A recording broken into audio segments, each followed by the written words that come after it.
And we're live. The pre-show. Welcome to the Rights to Ricky Sanchez 1 minute pre-show. Mike are you still boycotting this show? Why did I do it before? Because you aggregated me.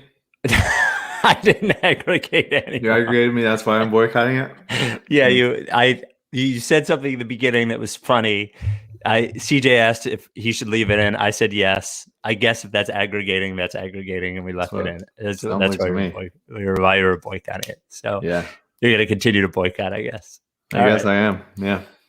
Well, as we get ready, we'll get ready. We'll do it at 1. I have when we do the Big Barker ad. I've just had a really trying week with my dog, who I love, and I'll tell that story when we do the Big Barker ad. So that's coming up later. That's a tease for all you early people. I'm going to aggregate the tease.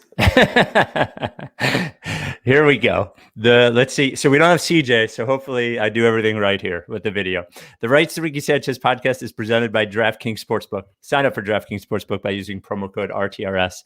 It's brought to you by Big Barker Therapeutic Dog Beds. Get yours at bigbarker.com/Ricky. SeatGeek. Get $20 off your first order when you use code RTRS. And Stateside Urban Craft Vodka, the official sponsor of the Corner 3 newsletter at statesidevodka.com. On the show today, Joel Embiid signs his 4-year max extension right after we both said we didn't think he would sign it anytime soon. He will be a 76er until he decides he doesn't want to be a 76er anymore. Ben Simmons' workout videos are truly back and have reached the point of parity. Sixers waive Rayjon Tucker and sign a guy that I'm sure Mike will spend the first 25 minutes of the pod talking about. Without any further ado, Amos and the chef.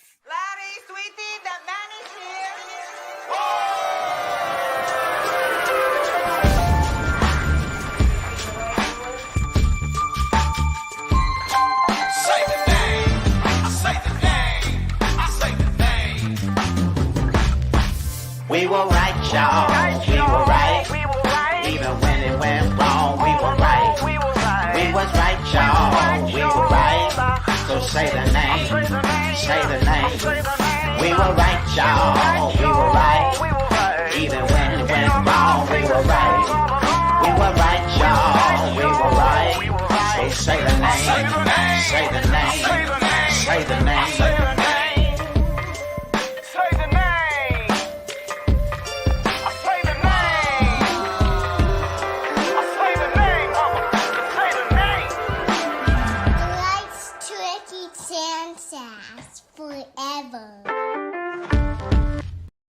Welcome to the Rights to Ricky Sanchez podcast. I'm Spike Eskin, along with a guy who's going to want to talk about Grant Riller first, but we're going to talk about Joel Embiid first instead. That is Mike Levin. Who cares about Embiid?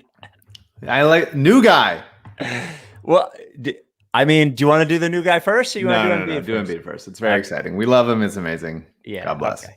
So, by the way, we're doing the show live on YouTube, Twitch, and Twitter. If you have any questions, I will try to monitor. We don't have CJ for the next week and a half. He's on a very secret mission. He's got another job he's with a government agency they don't even let you know the name of. So he's gone for the next week and a half. But I'll monitor the questions in YouTube, Twitch, and Twitter. And if we have any good ones, we'll do that later.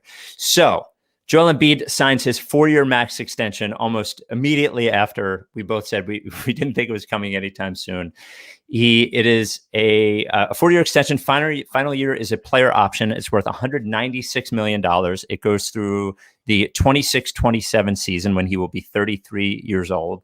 And he, per Rich Hoffman, and you may have heard this on the pod first 2 months ago, he negotiated, quote unquote, the contract himself and only used a lawyer for the final details. Jimmy Butler's lawyer, same lawyer. And there are no ridiculous health clauses in this one like there were in the last one. So, boy, it felt nice to look at him, like see the pictures of him signing the contract and Josh Harris's goofy fucking face right next to him and all that kind of stuff. But it was very nice to see. Very happy.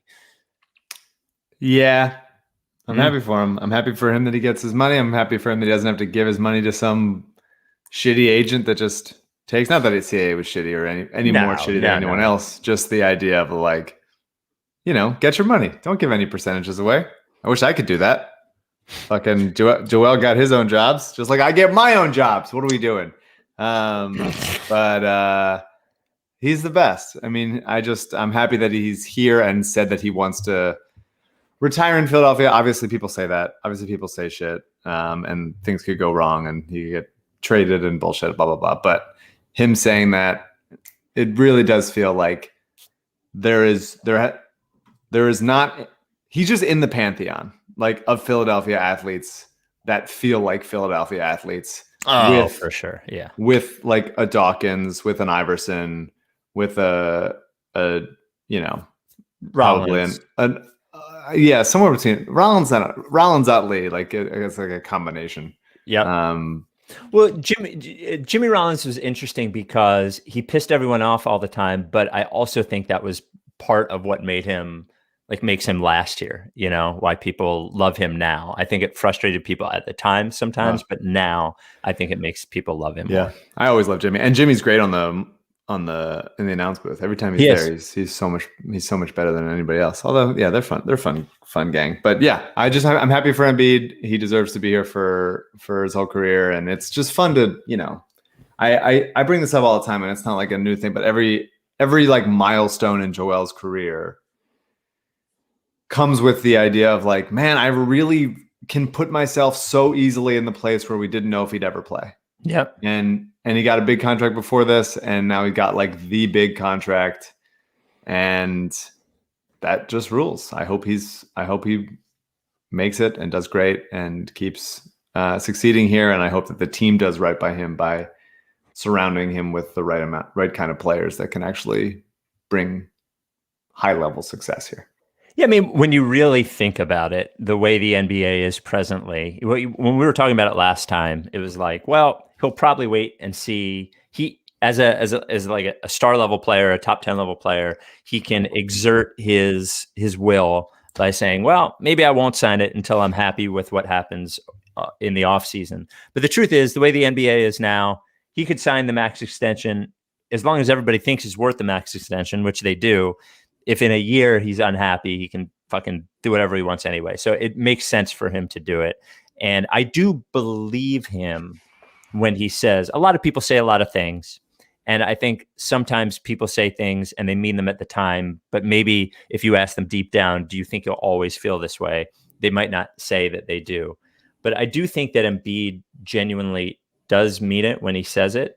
And, I was thinking about this when I saw Durant sign with the Nets. They signed the extension with the Nets, and Harden and Irving will probably re-sign with the Nets, and then you see Paul George sign an extension with the Clippers, and Kawhi sign an extension with the Clippers. And I think it's impressive that Embiid signs it here, because not only are those two giant markets, but they're giant markets for like the second team by a long shot, where the pressure and the attention is just not the same. It's just the attention for the Nets is not the same as it is for the Knicks by tenfold. And the same with the Lakers and the Clippers. And to sort of want the belly of the beast, in Philly like Embiid does, I think, speaks to sort of who he is. I like that Philadelphians like that, like when the players like us or whatever. That's really all you need to do, even if you fake it. Not naming any names, but I think he's for real, and I think it means a lot that he did it. Really. Yeah, I think Embiid feels about the Sixers the way we feel about the Sixers. Like, fuck, just make it easy on us. Like, yeah. So much shit has happened and gone wrong and been chaos, but like, do I sometimes think about abandoning them and rooting for another team? Like, sure. For sure. Like, wouldn't that be nice? Yeah. But no, we will be there. And I think, obviously we're more unhinged than Embiid is. And if it's right for his career to eventually ask for a trade or sign somewhere else, then he is well within his rights to do that, especially if things don't improve. But I think he really wants to make it work in Philadelphia. I think he really feels a partnership and sense of community here. For a guy that, since he came over from Cameroon, like hadn't been anywhere else for very long. High schools, Kansas, and then here. But he's been here for he spent seven years here. So, and he's beloved. And so I'm just really, it's very nice. It's nice that it worked out. It's nice that he's healthy. Every time people talk about him in any national medium, it's like, well, the health concerns, and he's not an 82 game a year player or whatever, but like for all intents and purposes, we all acknowledge the season's too long anyway. He's here, he's healthy, and he's dominant, and let's get enough guys around him to make him really stand out as one of the league's best players, because thus far he hasn't played deep enough into the playoffs yet to get that kind of respect. If you had to bet, all right, I have 3 questions for you. So Embiid will start the 26-27 season, which would be the final year of the deal if he opts in at 32 years old. We'll end it as 33. If you had to bet, will Joel Embiid opt into the final year of the deal, or would he opt out, and will he have enough at that point to sign another deal if you had to bet? I'll say he opts out and signs another deal. That would be good. I would like that. If you had to, I would say so. I really wonder if it seems, sometimes when I think about him, everything seems so hard, like health-wise and like everything that's gone on. I do wonder if in 5 years he's going to be like, you know what? That was fun. I don't need to do this to my body anymore. Maybe, yeah, I don't know. If you had to bet, will Joel Embiid be a Sixer when the 2027 season ends? Yeah. If you had to bet. Yes. I bet yes. Yeah, you come on, what am I going to say? No? Yeah, well, I know, but that's why I'm asking you, so you can say yes. And that's why I'll end it with this one, because I might as well ask you, if you had to bet, will Joel Embiid ever win a title with the Philadelphia 76ers? Come on. I mean, the answer is yes, undoubtedly. If I thought the answer was no, then I should stop doing this podcast. Right. If I genuinely thought like, no, I don't think it's going to happen in his career, which I hope will be, 10 years longer than 10 years from now, we should stop, because I have to have the hope that it gets there.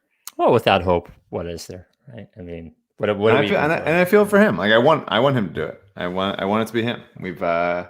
We've grown together. By that age, by 26, 27, I'll be 37, 38.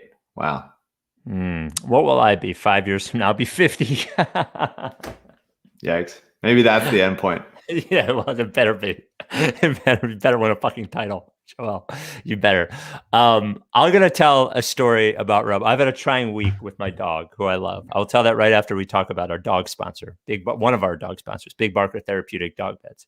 He does have, we are in our new home in Springfield, New Jersey. He does have 2 Big Barkers, one in the master bedroom and then one downstairs in the living room, because I treat Rebel right. He has a wonderful life. The point of adopting a dog is to give that dog a wonderful life. It's my best friend in the world. Your dog's your best friend, right, too? So if your dog's your best friend, if you got to treat him right, then you got to get your dog a real bed and not sleep on some piece of crap. A real bed. That's what Big Barker Therapeutic Dog Beds are. Eric, who owns Big Barker, had a big dog named Hank, and every bed he got, Hank would lay on the bed. He was like, well, that's bullshit. And he thought of Big Barker. And these beds are engineered by experts to support your dog's joints. And it started off for big dogs, right? Because there were no proper beds. But then he realized there's no proper beds for any dogs. And that fluffy one that you see at the pet store, that's not it looks comfortable, but you wouldn't want to sleep on that. It's basically a pillow.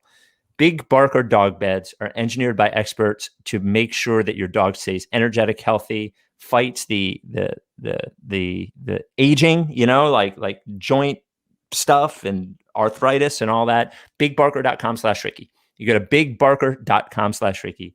You get Big Barker dog bed and 2 processed pup patches, so you can make your dog an official processed pup.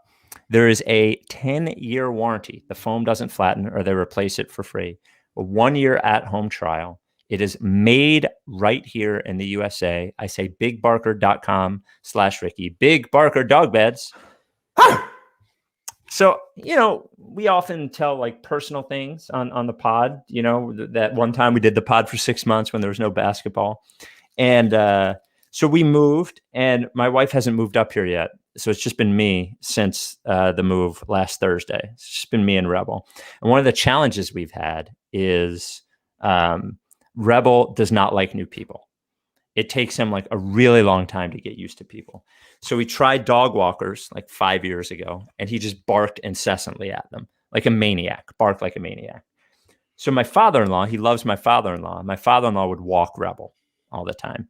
So we were fine. We didn't need a dog walker, but we get up here, we have to find a dog walker. So we hire a dog walker, and the first 3 days that I'm here, I'm not in the office. So I have the dog walker come over, and I tell the dog walker, you can't look at him. You just have to sit there and let him bark at you for a half an hour. It's just the only way to get him to get used to it. So God bless her. She does it. So then the next day I have to go to the office, and it's the first day I have to go to the office when the dog walker's coming over. And she sends me a text message around 12:30, and she says, I'm here. Rebel hasn't made a peep. Mike, I was so proud of the dog. Like I wanted to cry. Oh my God, he's a good boy.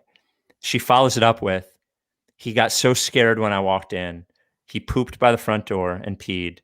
He ran upstairs, pooped running up the stairs, and is cowering by your bedroom in the corner, and he pooped up there too.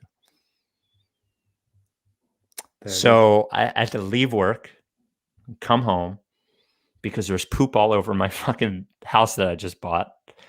He's terrified. She had already left, and I don't know what to do. And I don't have a child, but this was the first time that I ever felt like I was so mad at him, but I was also so sad that he was so scared. And I don't know what to do. I got home early today, so the dog walker could come over. He barked at her again for a half an hour. Mike, any advice? Bring your dog to work. We do have a lot of empty offices. There you go. Because everyone's home. If there's anyone listening who has he is not violent. He's never attacked anyone. He's not attacked her. In fact, when she gets up, he runs away. Tomorrow it's going to happen again. If anyone has any advice, please. If I can't have anybody walk the dog, I'm going to be fucked. I'm going to have to quit my job. An email from Ben about Embiid. I was watching Josh Harris talk about the Joel Embiid extension, and I can't help but think he resembles a stoned Mike some 20 years into the future. Thoughts? No penguin, no penguin shadow, so he could never be the real Mike. Oh my God. Disgusting. Is my there lips will only grow with time. They will not recede back into my skin like some sort of scared.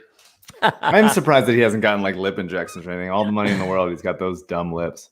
Yeah, he does have very thin lips.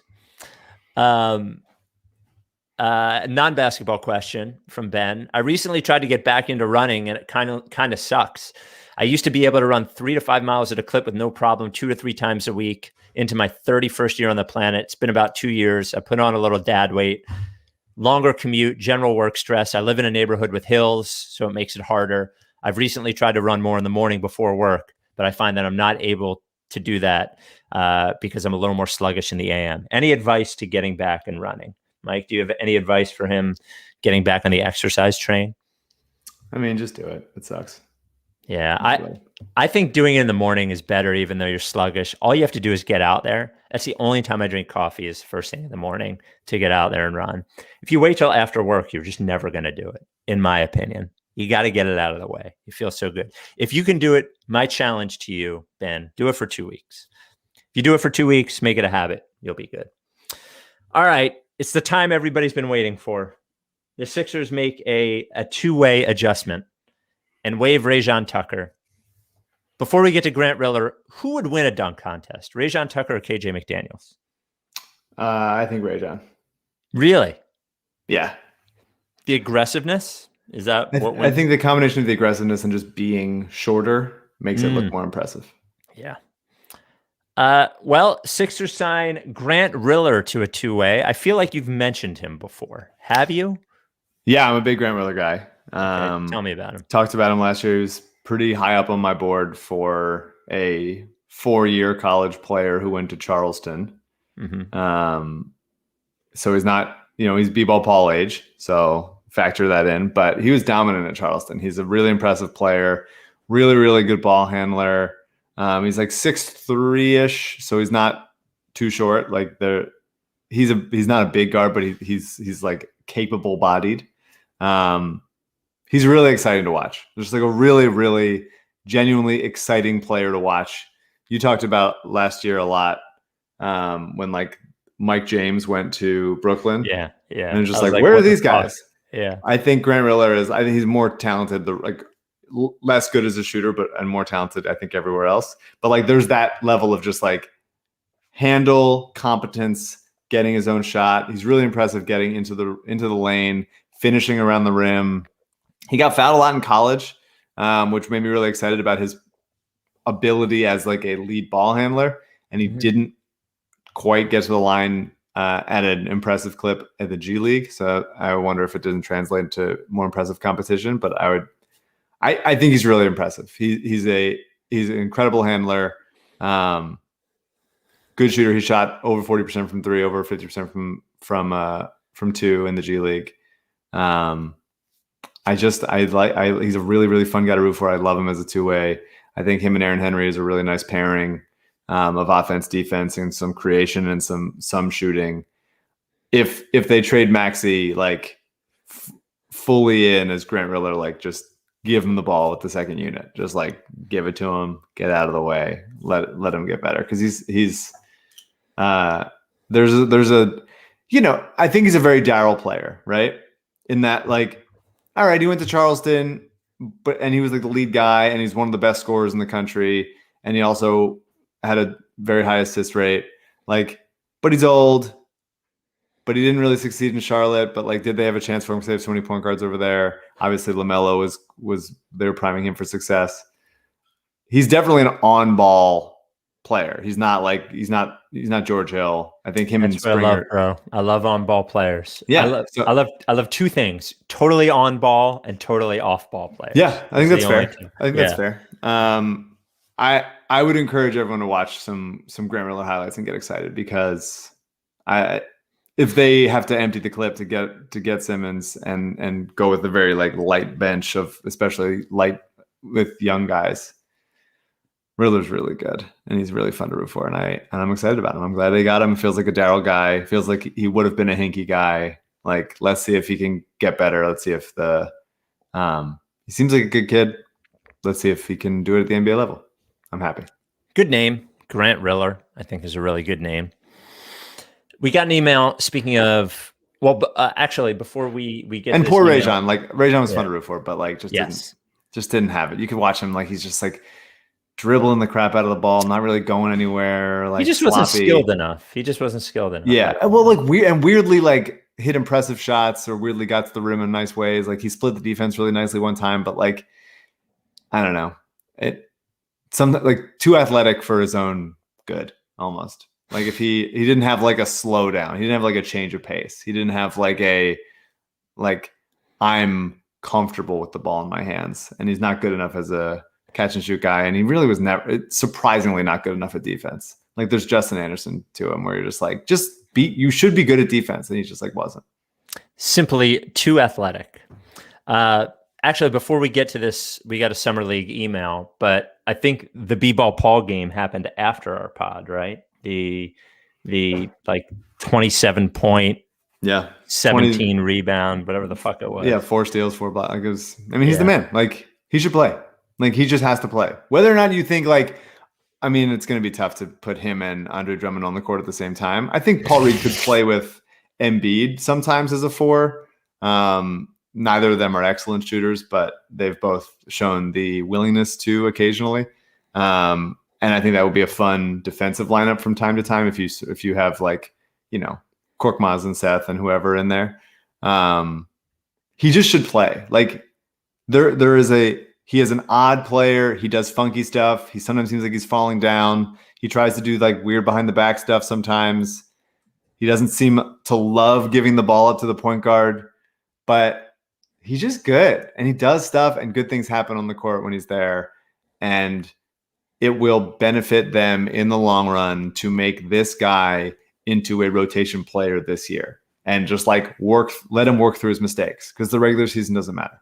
It doesn't. And so we're going to we need to like, if Andre Drummond is like, I don't know, I was going to say the fastball, then let Paul Reed be like the change slider, like something in there. Like you gotta be able to mix it up.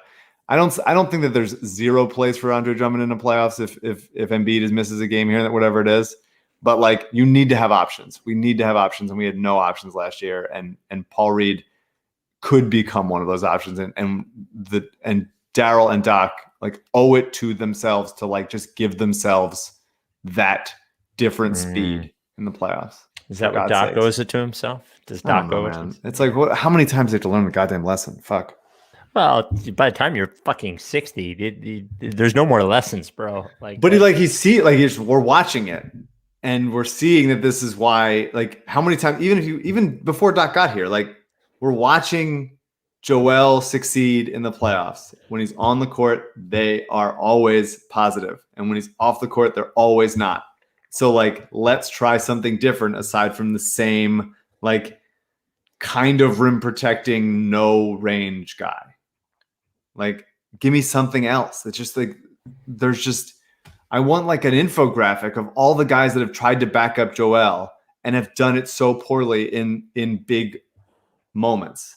And like, let's just try something that doesn't look like that. Like a slow footed, thick, like kind of like best op, give it him to the post and he's going to take like a 7-foot hook shot. Like, what are we doing? Come on. Andre Drummond. I don't even want to talk about Andre Drummond anymore. An email from Scott about Summer League. Jaden Springer dribbles too high. That's all I have to say, really. Did you notice it? Thanks for all you guys do. He does dribble kind of high. A little bit. He's very upright. He's a very upright player. He's also, I think that kind of extends to his jumper, which he's always short on, especially on deep shots. He's way more comfortable in mid-range. I would like to have him like stepping into his jump shots, do a little bit of the 4-point line that Brett instituted. I'd probably like him to release the ball a little bit earlier. He does the kind of same thing I do sometimes, which is release the ball, like get to the top of your range and then flick the wrist, and your momentum is taking you down. That's why he's always short. But he does have he's super athletic. Like I watch him sometimes and I think like because of the willingness to shoot in the mid range and the oh boy, here it comes. Functional ball handling, but not like crazy creative all the time, aside from parts.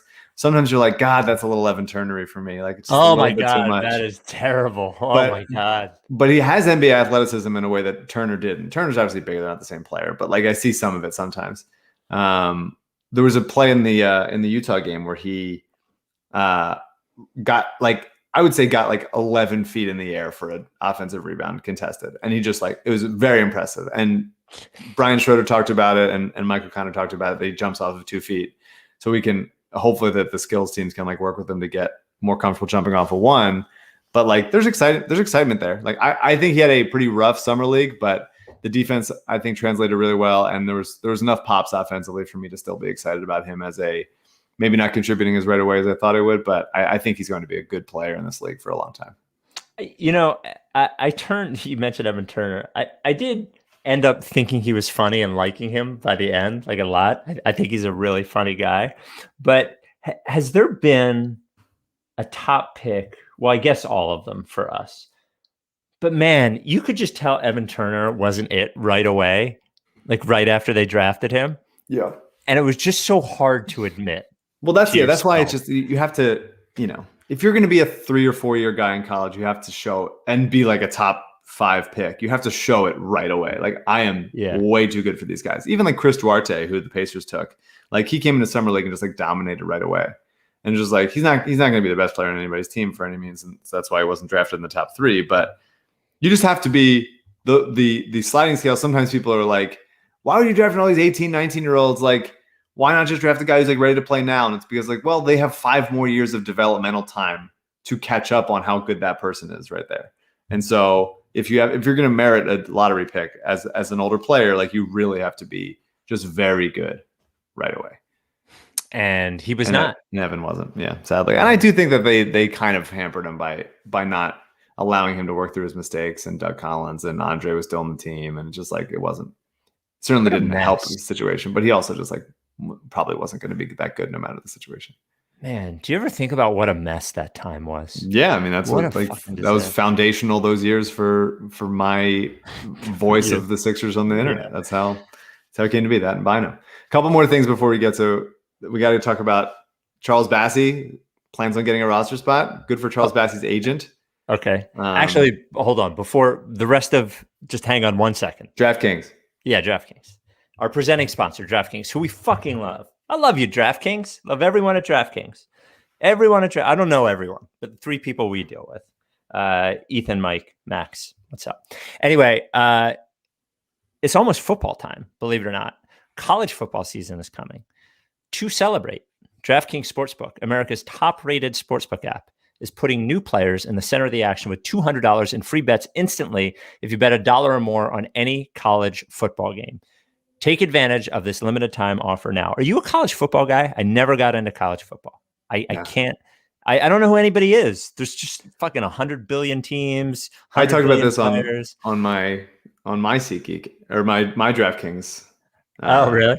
Copy where I talked about college football. Clearly didn't listen to how. No, I mean, you even got any. There's the scores of compliments from DraftKings to say how good it was. I didn't listen. I'm sorry. It is, and when I watch college football, the field is a field bigger than the NFL field. It looks bigger. Anyway, DraftKings giving all new players $200 in free bets instantly when you place a bet of $1 or more on any college football game, no matter what. Go to the Sportsbook app now. It is the best sportsbook app because it's easy to figure out. It works quickly. It's got the casino app in there. If there's no sports you want to bet on, want to play a little blackjack. They have live blackjack with a live dealer, which is neat to play. It's a little fucking weird. I'm going to be honest with you, but you have to try it once. DraftKings is safe, secure, reliable. Get your money in. Get your money out quickly. Download the DraftKings Sportsbook app now and use promo code RTRS to receive $200 in free bets when you place $1 on any college football game. That's promo code RTRS to get your free $200 in free bets instantly for a limited time only at DraftKings Sportsbook. Must be 21 or older, New Jersey, Indiana, or PA only. New customers only. Restrictions apply. See DraftKings.com/sportsbook for details. Gambling problem? Call 1-800-GAMBLER or in Indiana, 1-800-9-WITH-IT. All right, Charles Bassey.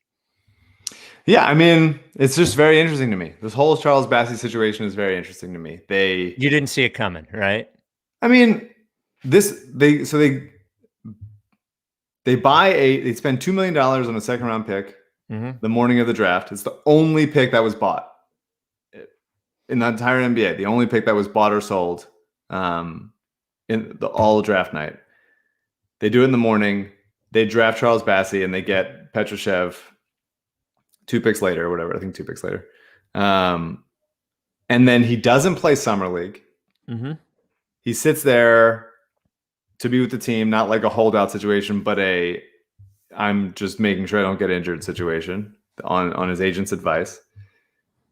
And it seems like this is going to work. Like the fact that they're not signing him to a roster spot yet, but like planning on it, and they've already booked Aaron Henry and Grant Riller to their other two-way spots. So it's like he's either going there or some other team is going to pounce kind of thing. Mm-hmm. Kyle Neubeck today said that Anthony Tolliver is, quote, currently not in the team's plans, which I thought was funny. That's shocking. Was he in their plans last year when he was on the team? So they're going to waive him at some point between now and sometime like in September. I just think it's very interesting. It is like what do you think's going on? I think they're waiting to see if they have to trade multiple players in a Ben trade and then go from there, or if they need the flexibility of, okay, we can take players back and then waive Tolliver. It's got to be some cap thing. It doesn't seem like it's not like they're going to trade Bassey in a Ben trade. That's not, I think the timing wouldn't work out for a contract. And also like, he was drafted in the 50s, which I think the reason why he was drafted so low is probably because he was saying, I won't accept a two-way contract. I won't, I think his agent or whatever valued himself really high. I just think the whole thing is interesting. I would like to know really what the machinations are of it, because it's not something I feel like I've seen before. Daryl, shoot a DM over here. Explain it. But on combined with that, Petrushev signed a 1-year deal with Efes, so he is going. What was reported on draft night was, we're thinking of him as a stash at least for a year, and then it came out like he's like, I really want to come over right now, and they're like, I don't know. And he had a pretty offensively very uninspiring summer league. I was really hoping to see a lot more threes coming out of him, especially on the court with B-Ball Paul when they played them both together. And he just didn't really get him off quick. It seemed like he was more comfortable rolling to the rim rather than popping. And I really need to see him popping. But he did, on the other hand, block a ton of shots. Really seemed to like go after it. So I was impressed on the defensive level of like, okay, well, if he can shoot threes, he's got to shoot them more comfortably and more often. How many times have we heard that about Sixers? But he signed a contract with Efes. Go work on the threes for a long time in a highly competitive team and an impressive league, and we'll see if he comes over next year. I think it feels like the last 5 years since fucking Vasilije Micic, and before that Ricky Sanchez, we just haven't had enough rights to guys. And you see other guys, other teams like bring their rights over. All of a sudden, here's a guy that's like very valuable, and it's like, I want more rights. And so I'm happy that Petrushev is in the rights discussion. We obviously have a rooting interest for rights generally, as our podcast was founded on these rights. So I'm excited I'm happy that he's not like forcing his way onto the team now or in a two-way or anything. He needs to go just take a fuckload of threes. So before we get to the Ben Simmons thing, I want to go to the comments, because the commenters, and I don't always like to play to the commenters, but Mike, they're asking for something of you. So obviously we're recording the pod live, YouTube, Twitch, and Twitter. And we'll make these comments brought to you by Stateside Urban Craft Vodka. Somebody asked, I'm drinking the Stateside Black Label Bourbon, but the vodka is gluten-free, cold-filtered, zero-carb, sugar-free, kosher, distilled 7 times, statesidevodka.com, or get the vodka sodas, which are amazing as well. Sponsor the Corner 3 newsletter. Mike, there have been some theories in the comments that this pod is pre-recorded and is not live, and I did it once. They would like you to wink to prove that the podcast is happening live. Everyone's going to go crazy. Everyone's going to. All right. Ben Simmons. Look, I want to talk about the Minnesota stuff, but the Chris Johnson video with Ben, the pick and roll with Ben, them guarding him at the 3-point line and then dunking it, and Chris Johnson posting it, is, of all the videos, is the one that most seems like they're kidding or self-aware or something. Like, I can't believe it keeps happening. Why won't somebody stop it? Like, why won't he stop it? I don't know why these,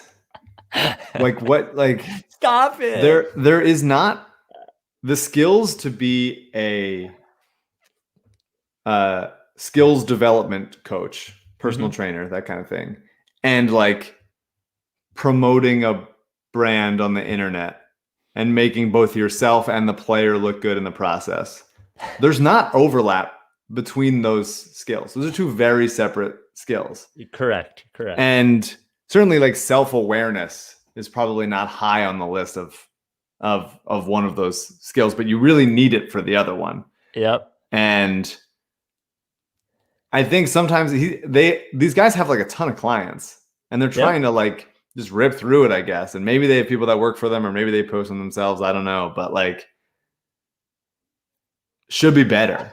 Hire somebody else to do that and be like, you can post that clip. Like, there's no problem with the clip, but like doing a tweet of like, no one else can do this. It's like, bro, everyone else can do this. Absolutely everyone else in the league can do that. And every response to it was just roasting it. Like, literally every response on, like, I'm sure it was on Instagram too. I just saw it on Twitter. And my favorite part of the video is, I don't know who's yelling, but somebody's yelling like Ben just pulled something off that you've just never seen before. It's just like a whoa, like it was Kevin Durant at Rucker. Like that's what it's. It's so bad. So it does seem like Woj reported, and I think our own Jake Fisher said as well. And this has been the case for a while. It does seem like Minnesota is the team that is like the most interested in Ben. Obviously, problem being they don't have anything that can particularly help the Sixers right now, and they need a third team. If this is just smoke, it's a lot of smoke with Minnesota. I think he makes sense for Minnesota in like a lot of ways. If they keep Cat and even if they keep Russell, who stinks, but I think it makes sense. I don't know how it happens. Like it just, and people have said this, and I think this is leading to people saying that they think Ben's going to be here at the beginning of camp. If it's not Lillard, it's hard to see. It's hard to see what's out there, especially if you think it's something that is going to make them better this year.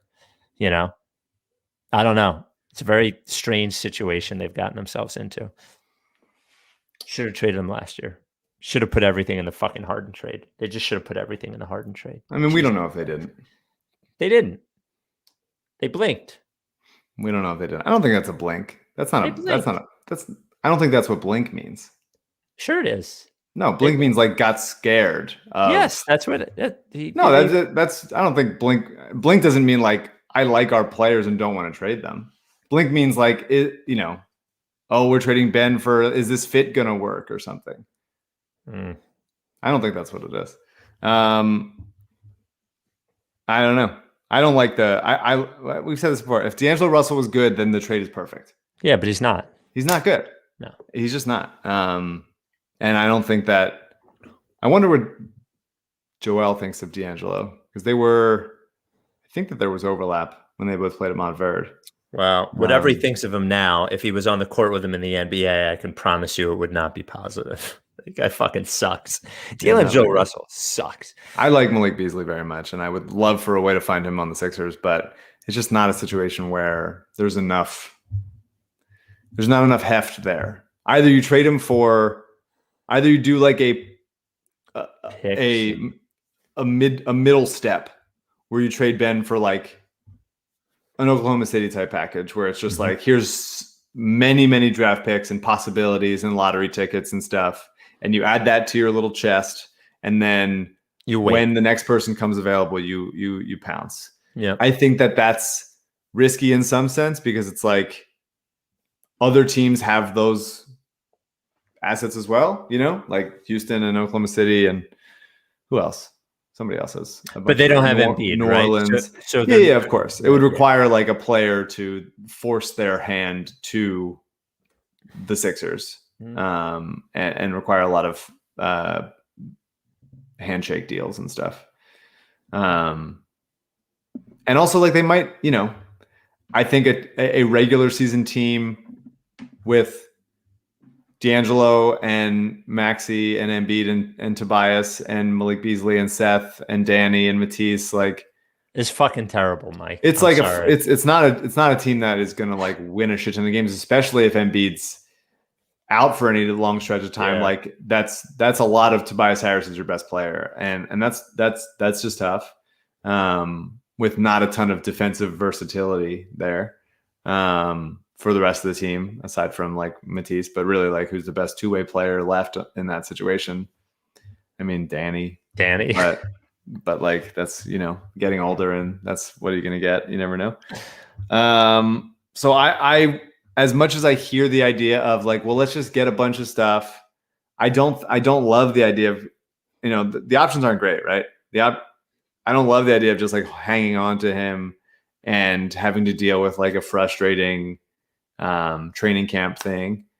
And I don't love the idea of just trading him for picks and being like, these will eventually work out. But then the clock of like, well, you got to do something before the end of the season. Like then it's just another like burning a hole in your pocket sort of time frame, because if you don't trade him before the deadline, then it's what you're going to go into the playoffs with that and just like losing the first round, maybe like that's rough. Well, and I've heard people say like they're going to like start the season with Ben and rebuild his value is like, yeah, we've talked about that. Yeah, that could go really, really fucking wrong. Like that could go like, and I would bet more on that going wrong than it going right. To be honest, like I actually disagree with that. I think that right now this is the lowest value that Ben's ever had in his career. And there's no way he's going to be as bad on court as his offense was towards the end of that Atlanta series. At least as like blinking red light, like danger. This you should be scared off if you're another team. I think it would be weird and bad and potentially catastrophic from a human level of like, nobody wants to play with these guys. It could put a weird stink on the team, like, chemistry wise, which could be bad basketball, by the way. For sure. But I just think like right now you're saying, hey, forget about that Atlanta series. And if he plays on the court, and especially if you decide like, all right, we're going to play him only with Joel or only with this other guy, whatever it ends up being, he's going to look better than he did then. And he'll do some things that you go like, okay, awesome. Like that's who he was last season during the regular season. Like, I don't think there was some like big catastrophic event that will never make him the same that he was before. Will he get over the hump of like being a successful offensive player in the playoffs? That remains to be seen. But like, I think he can go back to being the regular season player that he was, which is like fine and impressive in all his ways. I think his value could get lower because of his contract. Like his contract all of a sudden looks kind of shaky. And if it doesn't go, perfectly the way you want it, I'm not buying it, I guess. But no, I don't think it should. I don't think it should happen. I think it's more. I think I come from it more on like a chemistry level, like Al Horford Sixers type of thing. Sure. Than it is like, oh, what if he looks worse on the court? Because it's like, I think I don't think he will. I think he'll go back to the regular season person that he was. Well, I don't. He's not going to play. He's not going to play. But I agree that I think Rich Paul will probably hold him out. If fucking Charles Bassey's getting held out, then Ben's probably getting held out. So I got an incredible Ben Simmons email. We got an incredible Ben Simmons email. I will read it right after we tell you about SeatGeek, who we love. SeatGeek, buying tickets to concerts and sporting events and, comedy events should not be difficult, but most ticket sites make it difficult. Reseller ticket sites, you're like, well, is like, what am I sorting by? Am I sorting by best deal, lowest price, best? I don't even know where are these tickets coming from. What are the fees? SeatGeek takes care of all of that. SeatGeek, what it does is it takes all the ticket sites and puts them into one. So you just look at this one format and you get to see if the deals are good or not. Our friends, Amos Lee, going back out on tour. Mutlu, back out on tour. If you want to get tickets to one of those guys, use SeatGeek. All right. They've got over 50,000 5-star reviews, and here's how it works. They take all of these tickets from all these other sites and put them in one thing and they have those cool interactive seat maps so you can see, where the ticket is. You can touch, I want a ticket here, I want a ticket there. And then it tells you if the ticket's a good deal or not. They're just helping you out by telling you if it's a good deal. They rate it from 1 to 10. They give it, they color code it. If you don't understand numbers, SeatGeek is the only app you need to buy tickets. Concert tickets, comedy tickets, sporting, whatever you want, SeatGeek is the only one. And we're hooking you up. Your very first purchase with SeatGeek, if you use code RTRS, you get $20 off. That's it. Use code RTRS for $20 off your first purchase. You can go to SeatGeek.com. You can download the SeatGeek app. You just got to create an account, $20 off your first purchase. Again, RTRS is the promo code, SeatGeek.com or the SeatGeek app. Thank you, SeatGeek. This comes from D. My brother and I were discussing potential Ben trades and the weirdness surrounding the first games he plays back in Philly. He brought something up I hadn't thought of. Potential Frosty freeze-outs. Would love to hear your thoughts on the pod. Can we re-sign Dwight on a 10-day for the first one? Oh, if Ben gets traded and then comes back to Philadelphia? For a Frosty freeze-out. Yeah, that's pretty cool. That'd be pretty cool. That'd be fun. I wonder how Ben would react. He probably would be stoic. But the crowd would absolutely lose its mind. That's my God, it'd be like winning a championship. The noise in that, it would be the game 7 They'd have to final. like stop the game. They'd have to like pause something. The mailbag, right? SrickySanchez@gmail.com. Send us email questions, right? SrickySanchez@gmail.com. Send us a basketball and non-basketball. Charlie, we already answered his basketball question, but his non-basketball question. When I go to the beach, I'm drinking. I tend to have to pee a lot. So the best option is to go deep out into the ocean and pee. The question is, when you do this, do you pull your bathing suit down to pee, even though you're far out in the ocean, or do you just pee through your bathing suit? It's a good question. I don't feel good about either answer.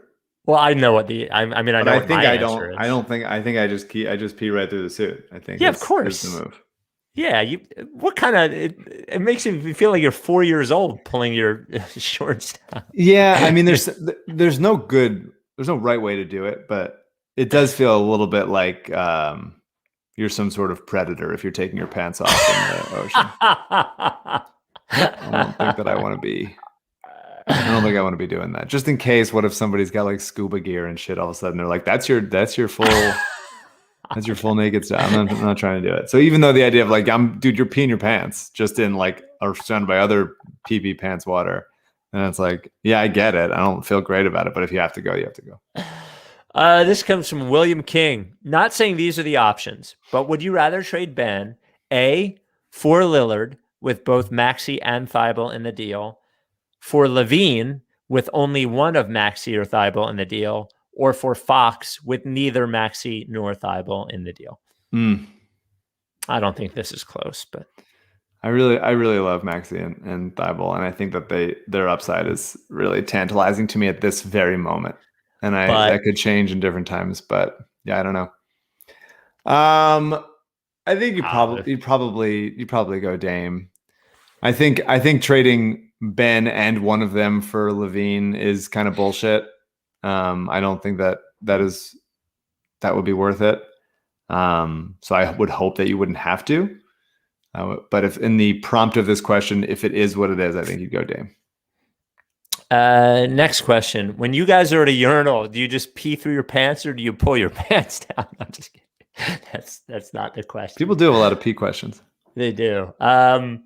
This comes from Evan. Spike. Shane Victorino's name was literally the Flying Hawaiian. Got to score this one for Mike. Baseball players can definitely be flying around out there. Absolutely not. I am wrong though.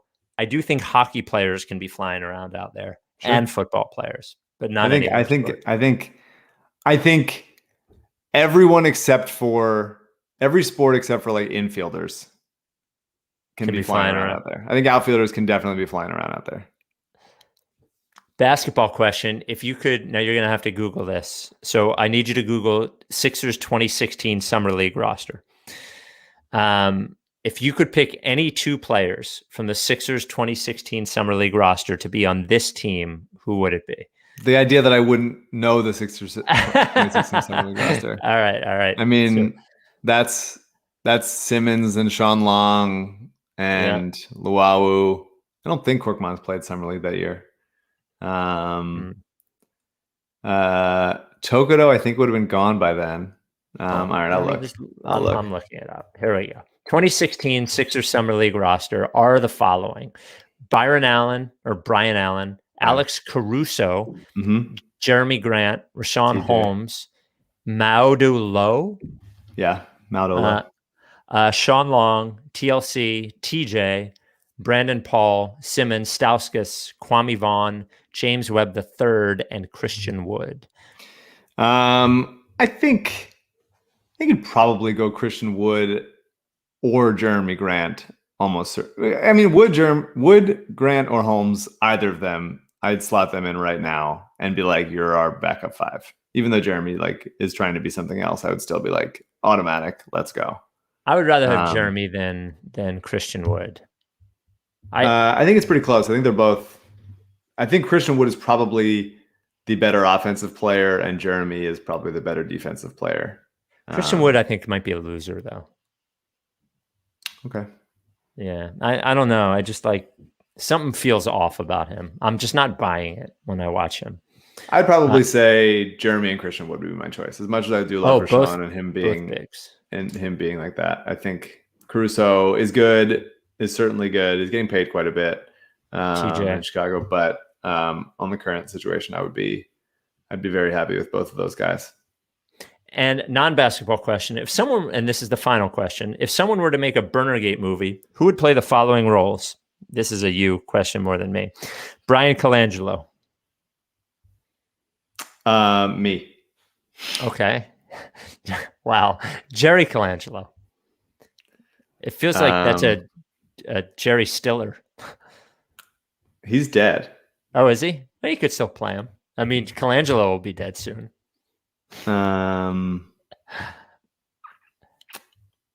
It's a great question, and it's hard to see anybody but these people as themselves. Brian Doyle Murray. Is he still alive? I don't know. Barbara Buttini. Look, this is good. There's a lot of good answers here. I like Dietrich. I like thinking about who could play Dietrich. Dietrich is on the list. Probably like Jonah Hill. But get Jonah Hill and like a beard. You see him in. I've never met Dietrich in real life, so I don't know what he looks like really, aside from that one picture. Their body types might not be similar at all, but think of him for Moneyball. You could see it. You can't trust anybody that only has like one picture. Like that's the only picture. There's something off about Dietrich. Sixers Adam is definitely Michael Cera, as is suggested here. And then I'm supposed to cast you and you're supposed to cast me, but I feel like we've done this 100 times and I never know who to cast as anyone. You're better at that. I'm just not good at it. So I don't think I'd be in the movie. Oh, of course you would. I don't think I'd be in the movie. Really? Well, you'd be playing Brian Colangelo. That would be weird. I would be playing Brian Colangelo, but in the movie, you never like cut to some podcast. Sure. That's not an entertaining movie. Our listeners would know the inconsistencies because I'm sure they would use the YouTube version, which did not exist at that time. Wow. But you would need to use the YouTube version. All right. We will talk to you this weekend. Is Summer League done? Are we still playing? And a big hearty congratulations to the Sacramento Kings for winning Summer League. I love They're undefeated, right? Weren't they undefeated? There are a bunch of teams that were, but it was like a point differential that advanced them to the championship game. Davion Mitchell, man, is awesome. I'm so happy that he's in Sacramento, and might not be the perfect fit, but just like a good player, and they need good players. They need winning players that work their ass off defensively. That's dope. He totally shut down Peyton Pritchard, which is also fun to see. I'm glad that the Celtics didn't win anything. I just want to also say, I as much as I love Grant Riller, I'm a little disappointed that Dacian Nix is not getting a two-way. Grant Riller's better right now, so I totally get it. But I would love Dacian Nix to be on an Exhibit 10 deal or whatever it is. I would love